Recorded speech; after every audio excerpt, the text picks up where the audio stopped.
Hello there, it's me, it's Recky. Welcome back for another military reaction. With me, good old Recky.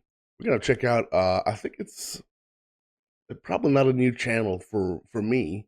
I have no clue if I did reactions to it before, but this is um the military show.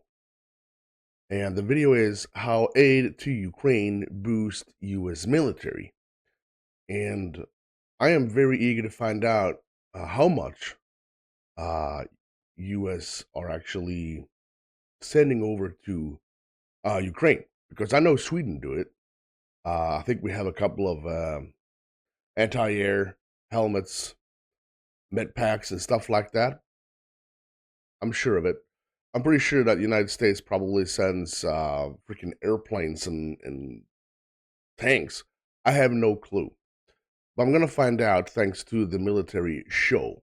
And if you want to check out the channel, the military show, you find the link for the channel and of course for this video we're gonna watch, located right down in the description. So go there and give them the support that they so much deserve. If you do enjoy the content you're currently watching, don't forget to smack the like and of course hit that subscribe. I would greatly appreciate that. Really. So don't don't miss out on doing that. Cool. Um, Thank you so much to the channel members of the Patreons of Recky. Thank you so much. Big shout out to the Supreme Tier donators over by Patreon and channel membership. Personal shout outs to the Ultimate supporters Deja, Walt, Dwayne, Dana, Troy, Robert, Matt, Lon, Barbara, and Kevin. Just a complete insane list right there. If you want to join them, click join and become a member. Check out the coolest link ever right on top of all the other comments. Well, that's it. Let's do this. All right. Okay. It's a 22-minute long, but I am eager to learn. If Putin wins in Ukraine, will he continue to wage war against other European countries? Unfortunately, experts believe the likely answer is yes. Let's break it down. 2024 will be an uncertain year for the ongoing war between Russia and Ukraine, and there are plenty of reasons why. Market volatility, inflation, high oil prices, and economic stagnation have all been tied to the unpredictability and interconnectedness of global military flashpoints. For this reason, the escalation and potential convergence of large-scale wars remains a chief concern. According to So we actually do think, he said, okay, so this is what I heard. So if Russia beats Ukraine, will Russia continue to wage war on East or West, basically? And did he say, unfortunately, yes? I don't think so. I think so. I'm going to be honest with you. If Putin wins versus the Ukraine, I don't think he will. I don't think he will, though. He will continue the war? No. I don't think so. Because if he takes another step outside Russia with his forces, I'm pretty sure the rest of the world will say, well, that's enough. And prepare for nuclear winter, because that's going to go completely shitstorm. But I don't think so. I don't think it's that stupid. Is he? Some say he is. a global risk survey conducted recently by Oxford Economics, many business experts predict the Russo-Ukraine war, the Israel-Hamas conflict, and the China-Taiwan relationship will pose significant risks to the global economy over the next 2 years. So basically what we have three major conflicts right now. And the only one that is Cold War-ish, if I'm going to say this, is definitely between China and Taiwan. Because nothing is really happening over there. We know that the United States has a couple of battleships over there for deterrence. That is completely still over there. We know that Ukraine and Russia are full battling, and we know that the Hamas and Israel, Palestine is basically on full action too. Pessimistically, the International Monetary Fund has predicted slower growth into 2025, with Ronald Temple, chief marketing strategist at Lazard, a global financial company, remarking that The global trajectory is toward more frequent conflicts of increasing consequence. Paramount in all this is the potential for waning political support in the West for Ukraine, resulting in diminished material assistance, an outcome with real bearing on the Why is not Sweden marked over this map? Because I know that we are pushing over things, definitely. That doesn't make any sense. I read about this. Why is Sweden not covered in whatever blue and white thing that is? That's kind of weird. extent to which Ukraine can achieve both its short and long-term military objectives. 2024 is Am I wrong?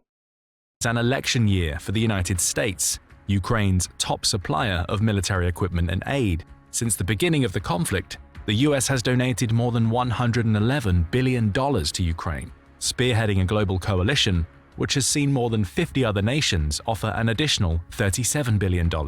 However, recently Secretary of Defense Lloyd Austin labeled Ukraine's fight for freedom one of the great causes of our time.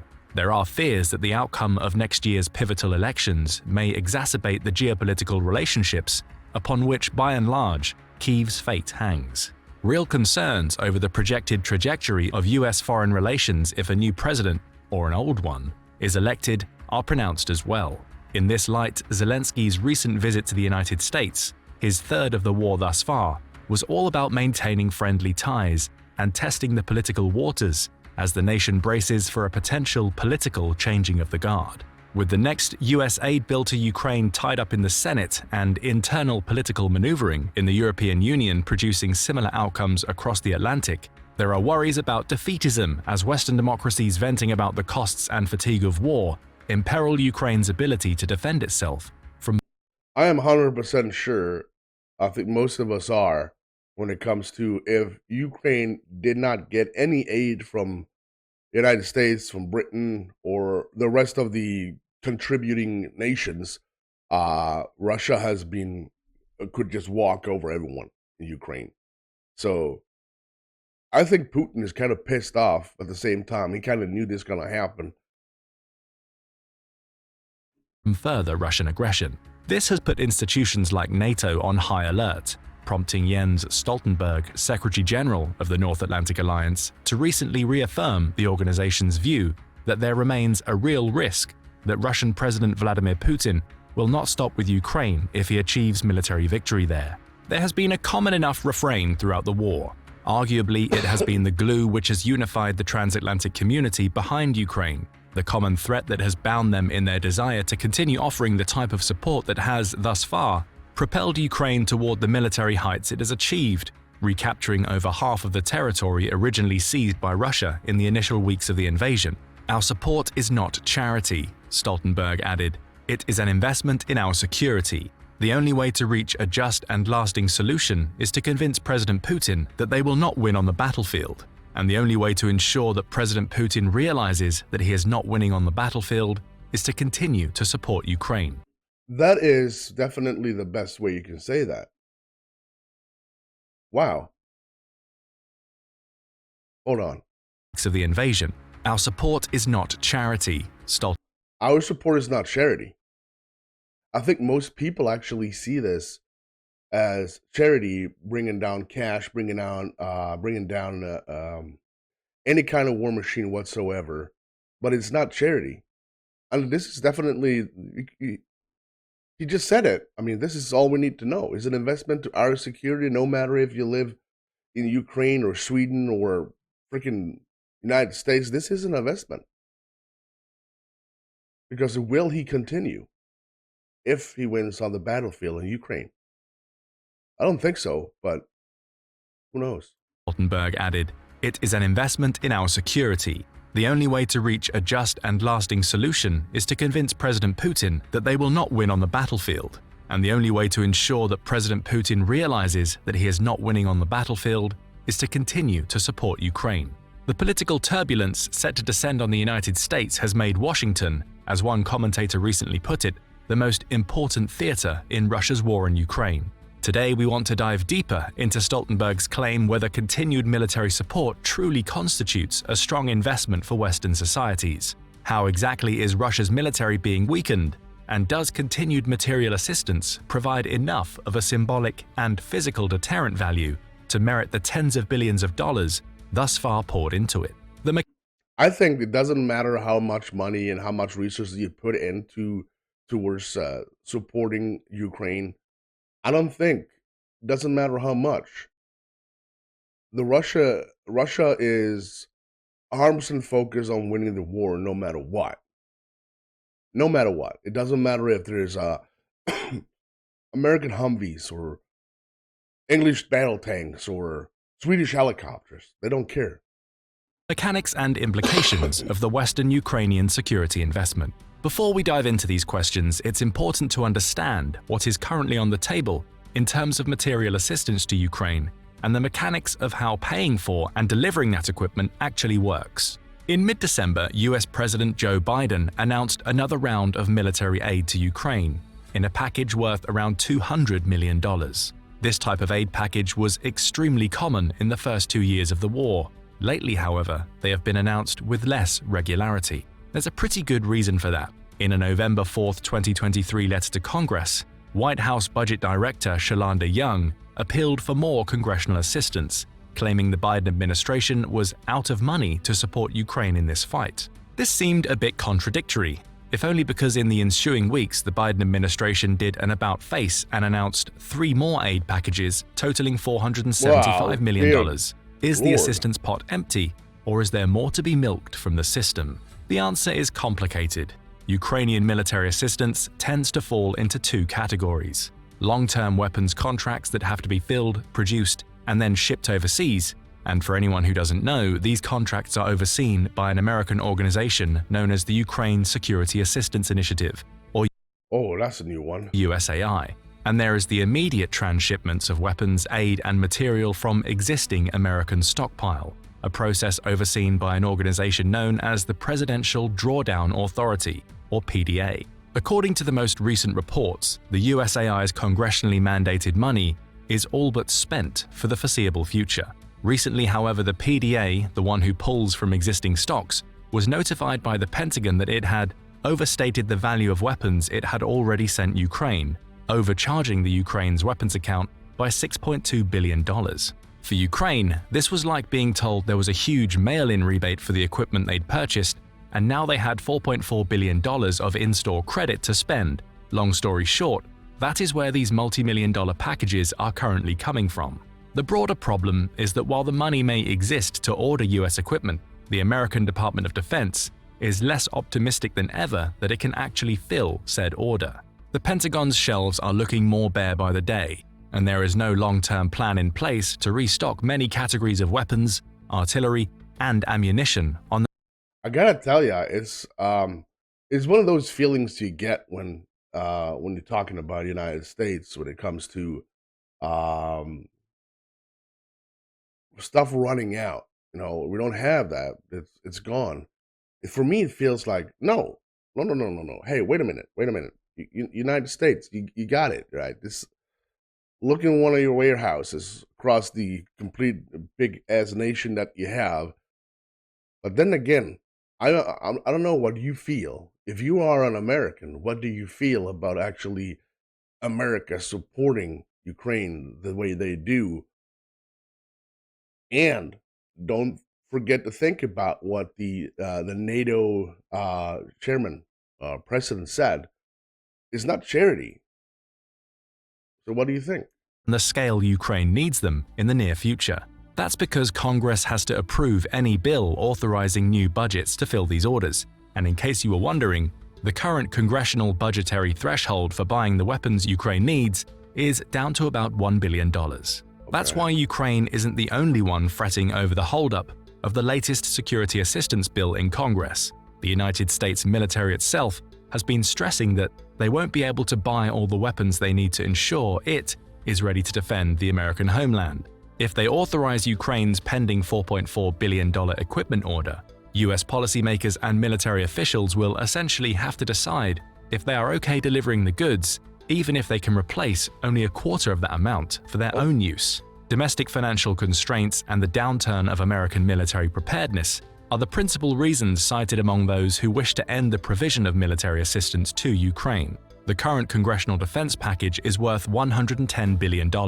with just over half of it, a cool $61.4 billion earmarked to support Ukraine. The rest is split between the global and domestic needs of the United States military, provisions of about $14 billion in aid to Israel, the same amount left over for US efforts to try and secure its southern border. So far, things aren't looking too good for its passage. Conflicting priorities complicate prospects for compromise, as Zelensky himself. Just imagine what happens if China actually decides to attack Taiwan. I mean, the United States cannot support the entire world. So when are we going into war? When are we getting to that point where spending money is not enough anymore because the money is gone, or just plain not enough? So when do we go to war? I don't want to go to war. Put it in a speech at the National Defense University in Washington, if there's anyone inspired by unresolved issues on Capitol Hill, it's just Putin and his sick clique. There is an interconnectedness between foreign support and domestic economic outlooks that deserves a mention here. The more the United States gives Ukraine, the more it has to replenish its own stocks, which means injecting tens of billions of dollars into local defense industries, factories, and commercial producers of drones, ammunition, and other equipment. These contracts benefit communities across more than 35 states. Again, the problem is balance. Balance between Ukraine's immediate and long-term military needs and the United States' own. It's hard to put the sheer amount of US-provided aid to Ukraine since 2022 into adequate context. It dwarfs the aid given to any other nation over the past few decades by an order of magnitude. Yet tellingly, it's also dwarfed by the amount the Pentagon budgets for its own needs each. It's all about giving, but still having.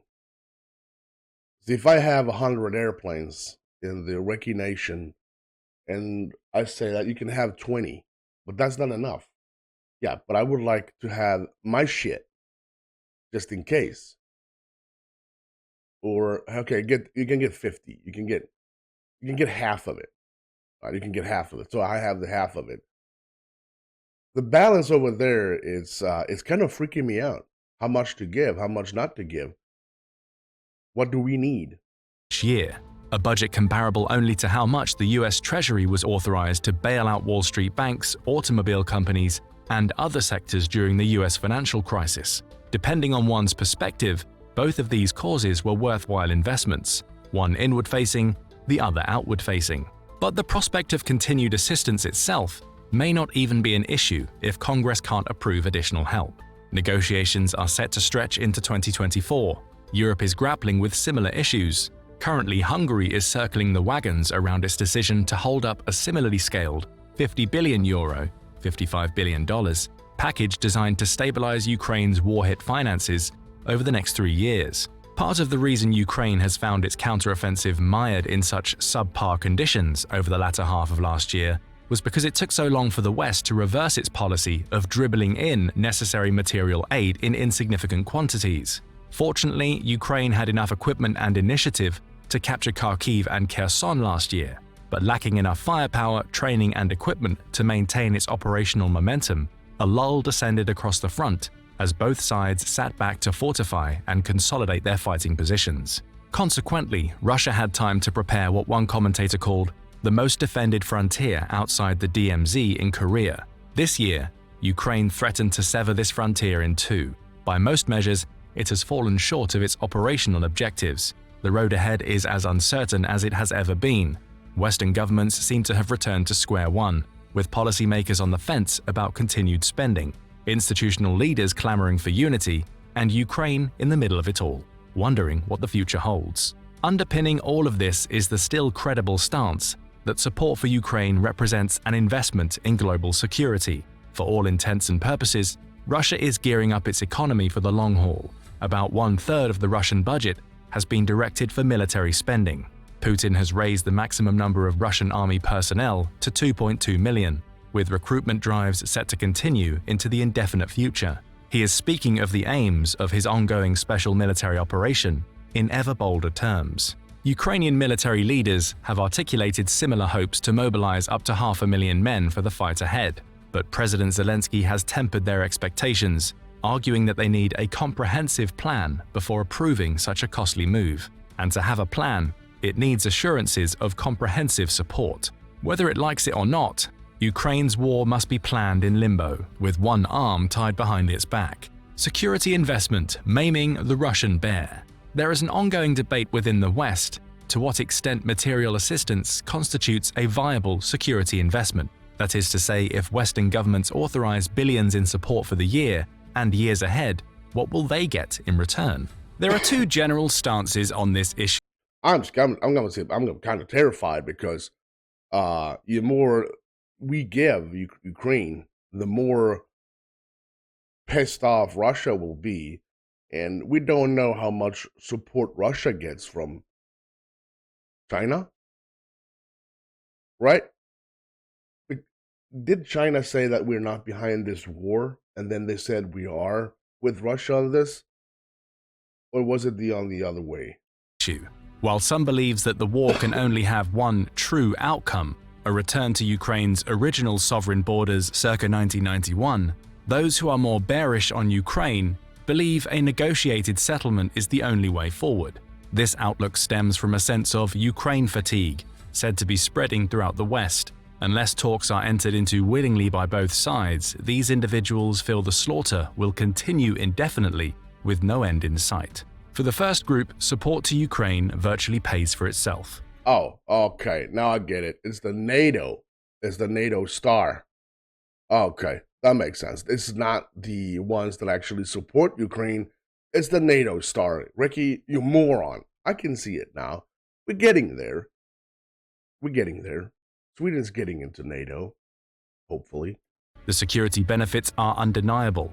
The only thing they are bearish about are the prospects of Russian victory. On the contrary, they are confident their provisions of assistance has not only diminished Russia's global prestige, but that it has demonstrably and systematically neutered the Russian military in such a way as to render it a non-threat for a generation to come.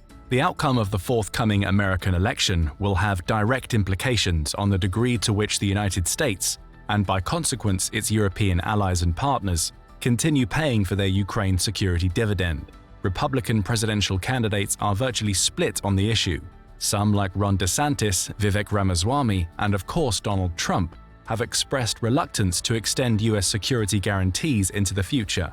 Others, like Nikki Haley, Mike Pence, and Tom Scott, have said the opposite, some going as far as to claim the Biden administration has not done enough for Ukraine. Those in the first camp cite a familiar raft of reasons for their views. Historical instances of costly interventions like Vietnam, Iraq, and Afghanistan loom large in the memory. What is the point of spending billions of dollars on a country over 4,500 miles away when there are ample domestic problems at home? Many claim, with reason, that Europe must be more proactive about its own security, and this includes shouldering the burden of financial assistance to their eastern neighbor. Others tout Ukraine's history of endemic political corruption. I can say this. I completely agree. I completely 100% agree that the Western nations of Europe is not doing what they can when it comes to supporting Ukraine. What if United States military or United States just say, no, that's enough. Let's say another president get elected. He says that, or she, of course, says, no, that will be the end of it. We're not giving another dime to Ukraine. Then what? A vacuum from which they hope to protect the hard-earned cash of the American taxpayer. There are a few reasons why these criticisms fall short of the mark. The invasion of Ukraine may seem like a European problem. Most Europeans themselves admit to the feeling they, or their neighbors, could be doing more, and European think tanks and security experts are mostly united in their longer-term view that NATO's European members must collectively ramp up investment in ammunition production and focus their military training and force structures to credibly deter Russia from exploiting a clash between the US and China in the late 2020s as an opportunity to break Article 5 in Europe. In this scenario, they fear that if the United States becomes embroiled in a maritime conflict in the Pacific, their current dependence on US security guarantees and material assistance will leave them vulnerable to Russian aggression. NATO's ability to roll back Russian ground-based air defenses from the air, as well as ammunition resupply, tanker aircraft, command and control and satellite capabilities, are all heavily based on global American infrastructure. With Russia's supply situation steadily improving, Europeans are beginning to fear that they must improve their own production figures if they ever hope to stand on their own 2 feet. As it stands, Russia's reliance on North Korean and Iranian arms factories to supplement their own would still be enough to eclipse Europe's output of artillery shells and ammunition, with the notable exception of Poland. But even if Europe fails to sort out its defense priorities, Ukraine remains an issue of global concern. According to a CSIS report, the fact that the European Union is one of the United States' top 3 trading partners, and the United States is part of NATO alone, affords Ukraine support a top foreign policy priority. Saying that Ukraine is distracting the United States from domestic issues is akin to arguing that the United States would rather give up on global trade than deal with foreign politics. Foreign policy directly affects the well-being of Americans. Ultimately, the massive $113 billion of aid committed to Ukraine by the United States thus far has been a net positive for America's overall military preparedness. 40% of the almost $80 billion which has actually been sent to Ukraine was used directly on American war-related purposes. In other words, bolstering the US military. Sales for defense contractors increased by $15 billion from 2021 to 22. Companies have been able to test their equipment in real time, adapting their systems to the exigencies of the battlefield. Most defense contractors had never seen their systems perform in a peer conflict, that is to say against a peer adversary like Russia, with most having been road-tested and employed in counterinsurgency operations during the global war on terror. The corruption argument isn't completely off base, but on its own it fails to stand up to rigorous scrutiny. To say Ukraine is corrupt and thus undeserving of American aid would be to dismiss all the other advantageous economic and political partnerships Washington enjoys around the globe. In 2021, Mexico received 4 times the amount of direct foreign investment as Ukraine, despite ranking higher on Transparency International's Corruption Perceptions Index. Colombia, like Mexico, has consistently outdrawn Ukraine in foreign direct investment, despite its own sustained and rampant political corruption. The US Congress knew it would have to vet its nation's monetary disbursement to prevent high-handed corruption and allocated $42 million and more than 90 professionals to the task, plenty to get the job done, according to one expert. This accountability structure could be easily amplified should the aid packages continue into 2024. This would be far preferable to abandoning the process altogether on rumors of corruption. For the record, the Department of Defense Officer of Inspector General has documented 0 instances of major fraud.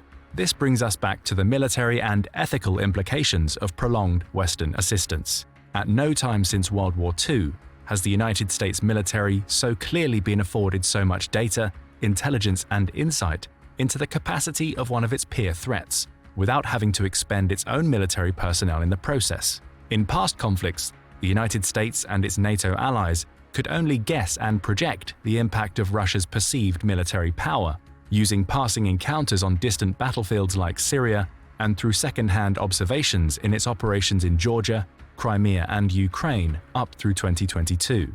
Now, terabytes of actionable intelligence are being processed from the front with every passing day. These are incorporated to refine and tailor existing command, control, logistics, and operational systems, which could have real-world implications if the United States is ever pulled into a conflict with NATO or a peer adversary elsewhere around the globe. Yes, there is a monetary price affixed to that benefit, but thus far, Ukraine has amply repaid the debt. Today, Russia occupies 14% of Ukrainian territory. At the height of its invasion, it held 27%.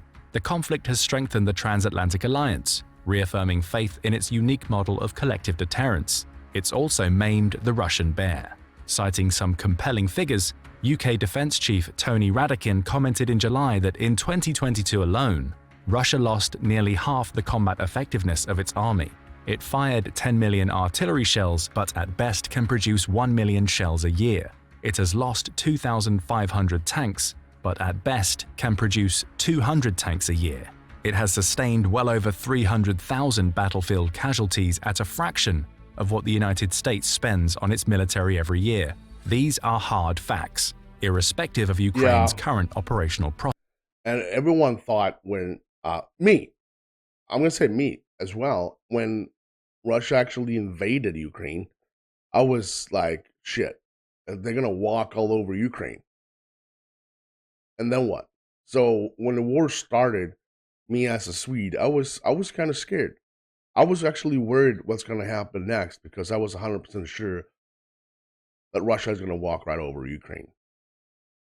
Because in my mind, Russia is one of the most advanced military in the world, has a bunch of materials, soldiers, um, military equipment. But that wasn't really true, was it?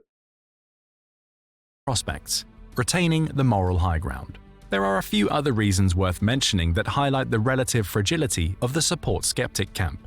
Among its many intangible benefits, the Ukraine security investment offers its proponents an undeniable slice of the moral high ground, an elusive outcome unfortunately lacking in many of the United States' previous military interventions. In the past, the United States has struggled to back its rhetorical evangelism for a free and open international order, engaging in covert regime change, war by proxy, or outright invasion to achieve its foreign policy ends, missions often inflected by ideological dogma. While it's true the US would regularly talk the talk, its intentions were betrayed in the way it walked the walk. Today, all Westerners have benefited in one way or another from fair and equal participation in the rules-based liberal international order.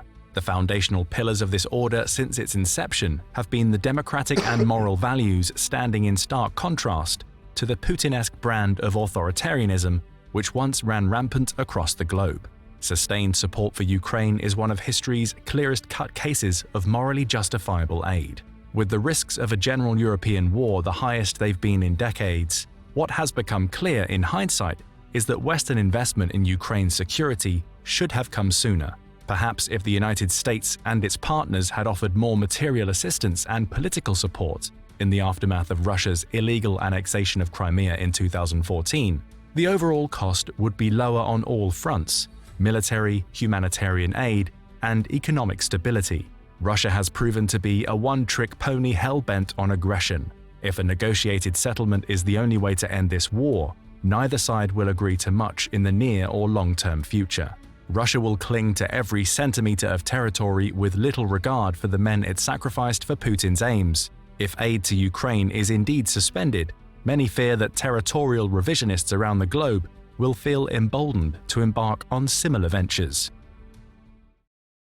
Oh, holy crap! That was a weird ending. I gotta say this: I really enjoyed that video. Uh, tried to narrow it down. Me as a Swede living close in the vicinity. I'm still in Europe, Western Europe.